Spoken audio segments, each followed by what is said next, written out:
نور میں ہو یا نار میں رہنا، ہر جگہ ذکر یار میں رہنا، چند جھونکے خزاں کے بس سہ لو، پھر ہمیشہ بہار میں رہنا۔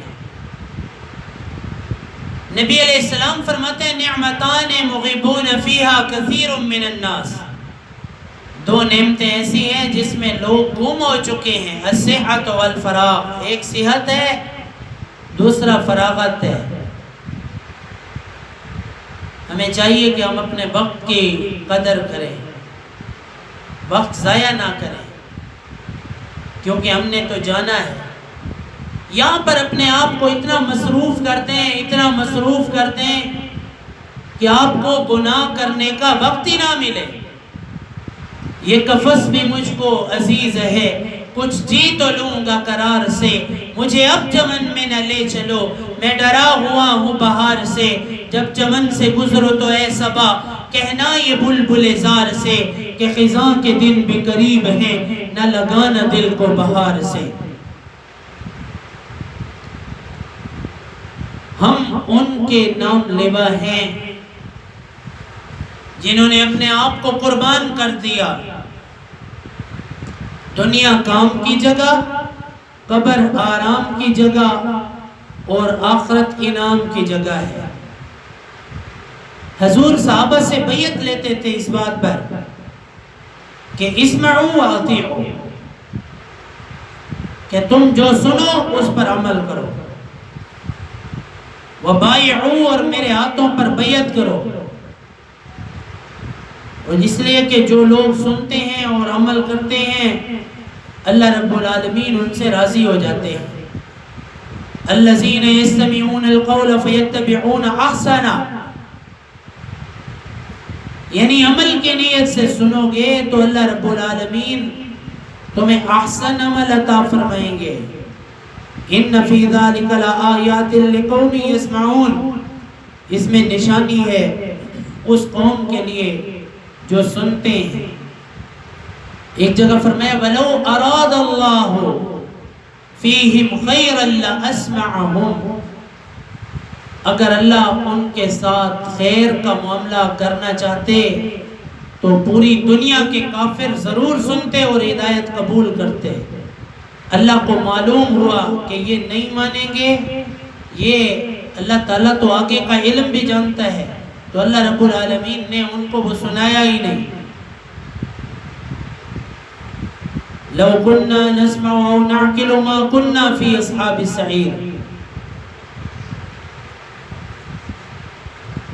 وہ لوگ کہیں گے کاش ہم سن لیتے، ہمارے عقل میں کچھ تو ہوتا کہ ہم دوزخی نہ بنتے۔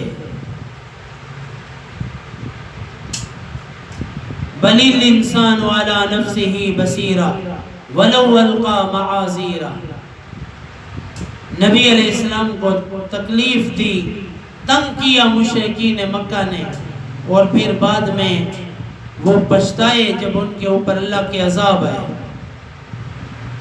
تو میری محترم ماؤں اور بہنوں، اللہ تعالیٰ نے بہت اچھی چیز ہمیں وقت عطا فرمایا، ڈھونڈنے والا ستاروں کی گزرگاہوں کا، اپنے افکار کی دنیا میں سفر کر نہ سکا، جس نے سورج کی شعاعوں کو گرفتار کیا، زندگی کی شب تاریک کے سحر کر نہ سکا۔ شب تاریک کو وہ سحر نہیں کر سکا جتنا زور لگایا، مرنے والا مر گیا، زندہ رہنے والا زندہ رہ گیا۔ اللہ رب العالمین نے کسی انسان کو اپنی موت کا اختیار نہیں دیا۔ ایک دن ایسا آنا ہے کہ ہم سب نے قبر کے اندر جانا ہے، ہم میں سے کوئی زندہ نہیں رہے گا، ہم میں سے کوئی باقی رہنے والا نہیں ہے۔ اس وقت کو اگر ہم اچھا گزاریں گے تو پھر اللہ رب العالمین اس پر ہمیں اچھا بدلہ عطا فرمائیں گے، ورنہ وقت تو ویسے بھی گزر جائے گا۔ دل گلستہ تھا تو ہر شے سے ٹپکتی تھی بہار، دل بیاباں کیا ہوا عالم بیاباں ہو گیا۔ جب ہمارے دل میں اللہ کی یاد ہوگی، ہمیں دین کی فکر ہوگی، ہم وقت ضائع نہیں کریں گے، تو پھر انشاءاللہ العزیز پھر اللہ تعالیٰ ہمارے دل کو باغیچہ بنائیں گے، دل گلستہ تھا تو ہر شے سے ٹپکتی تھی بہار. جب دل اچھا ہوگا تو ہر چیز میں بہار ملے گی، اور جب دل برا ہوتا ہے تو ہر چیز میں برائی ہوتی ہے. حضرت تھانوی رحمت اللہ علیہ فرماتے ہیں ان کے پاس بڑے بڑے علماء بزرگ حضرات اپنی تربیت کے لیے آتے تھے. تو مولانا قاری طیب صاحب نے جب دارالعلوم دیوبند کا نظام سنبھالا تو جوانی بھی تھی، اور اللہ نے حسن و جوان بھی ان کو دیا تھا، اور علم بھی بہت اچھا تھا،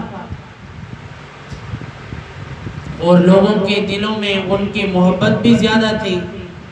تو انہوں نے حضرت تھانوی کو خط لکھا، کہا کہ حضرت میرے دل میں کبھی کبھی خود پسندی آ جاتی ہے، یعنی میں اپنے آپ کو پسند کرتا ہوں کہ میرے اندر تو بڑی صفات ہیں، میری آواز پیاری ہے، میرے پاس بڑا علم ہے، لوگ میرا بڑا واز سنتے ہیں،